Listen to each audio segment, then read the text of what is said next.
In which area did Paul want them to excel still more, persuete, in pleasing God? In the area of sexual purity. Now, why did Paul want them to excel still more in that area? Well, naturally, I think just as a general rule, he would have wanted them to remain sexually pure, right? Okay, to honor God with their bodies as single people. In marriage, he wanted them to remain sexually pure, to have sex within the context of marriage, one man, one woman, one lifetime. So again, I think on a general idea, Paul wanted them to just remain sexually pure. But you need to understand the background of the Greco-Roman Empire. Sex, big thing. In fact, Paul was writing this letter to the Thessalonians from Corinth. Corinth, that was so known for its sexual impurity. In fact, a term was coined for the impure Corinthian lifestyle. The term was to Corinthicize. So when somebody said, oh, he's Corinthicizing, everybody knew what they were talking about, right? So Paul's writing to the Thessalonians, northern part of Greece at that time, the area of Macedonia. He's down here in Achaia, writing from Corinth, where everybody around him was Corinthicizing, and he's writing to the Thessalonians. Why? I believe Paul was maybe a bit concerned that some of the Thessalonian believers who were doing great, maybe in the area of sex, were possibly slipping backwards into the Thessalonian culture. Again, you have to understand, back then, sex, well, unfortunately it's the same way today, but back then, for instance, a married man, listen to this one. A married man would have a wife. She would be the manager of his home, and she would be the one who raised their children. So he had a wife, but he wasn't finished with a wife. He also would have a mistress. This would be a person who provided him sexual and intellectual companionship.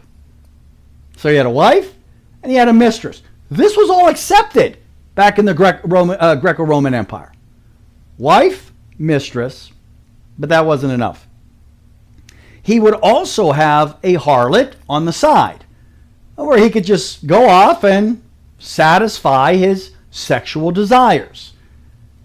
He had a wife, he had a mistress, he had a harlot, and he also had, number 4, a female slave. So back then in the Greco-Roman Empire, a man was very sexually impure. But it wasn't just men. Women also. I mean, back then, homosexuality was running rampant. Transvesticism was running rampant. Pedophilia was running rampant. So here's Paul writing from Corinth to the young believers up in Thessalonica. Come on, guys. I'm proud of you. I hear you're doing well. I want you to excel still more, particularly in the area of sexual purity. Maybe some were drifting back to their old ways, or Paul was concerned because of the culture that they might eventually slip back into the old ways. So Paul said here in verse 3, "For this is the will of God." Underline will of God. Your what? Sanctification. Underline sanctification. What do you mean, Paul?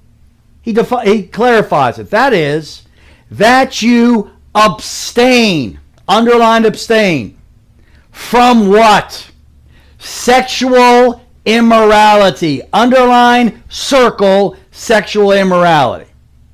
So after giving them the general statement, I want you to persuete, still more, in pleasing God, he clarifies it and says, this is the will of God. Your sanctification, your hagismos, your holiness, your purity. In particular, that you abstain, run from, have nothing to do with sexual immorality. Porneia is the Greek word.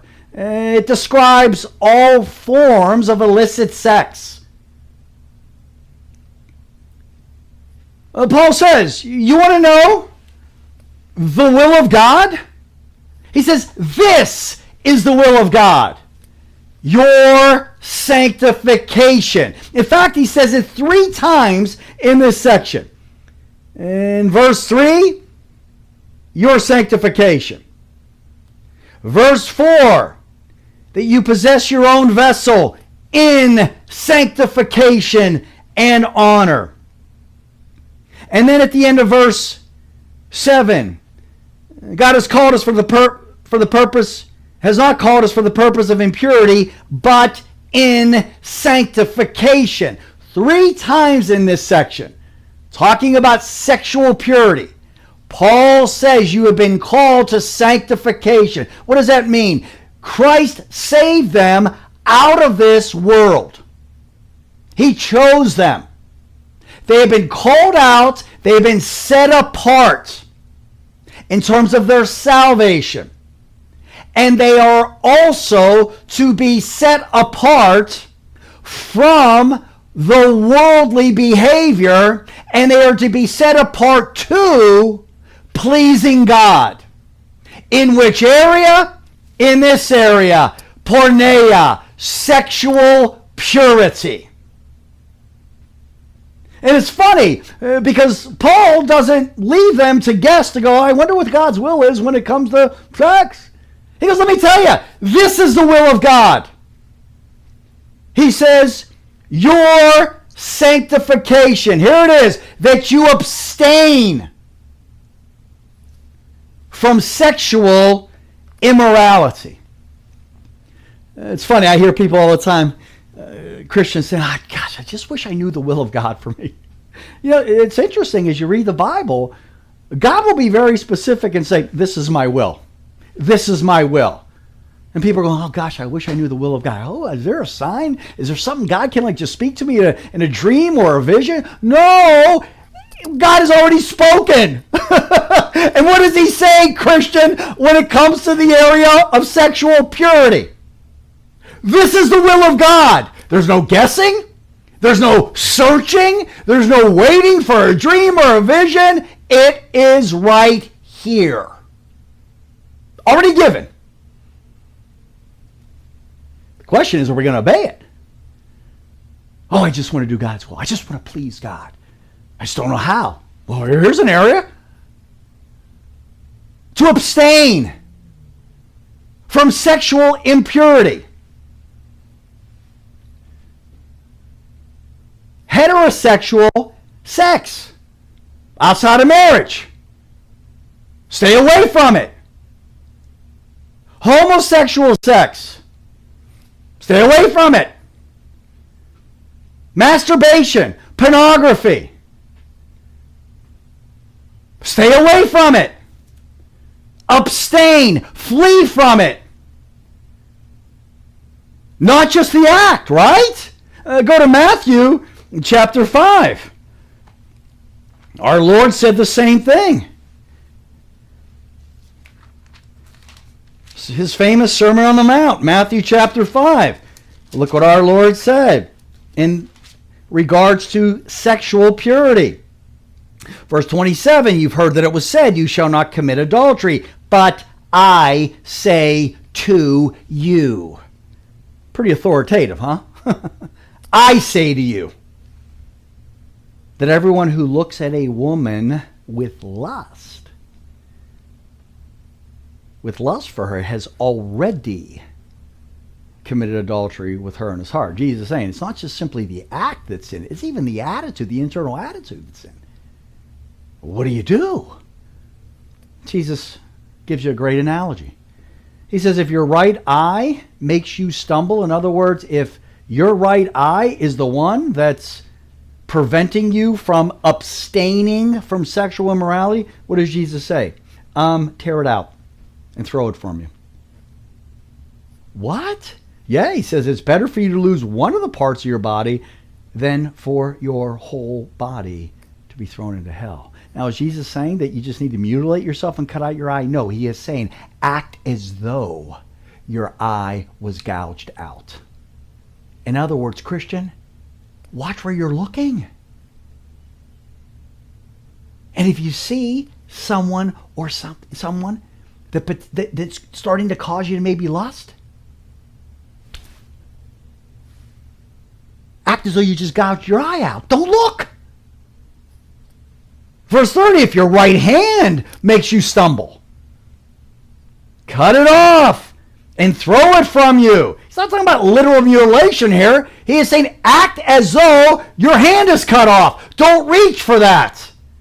Or if your foot is causing you to go somewhere, act as though it's cut off. Both of them. Don't step there.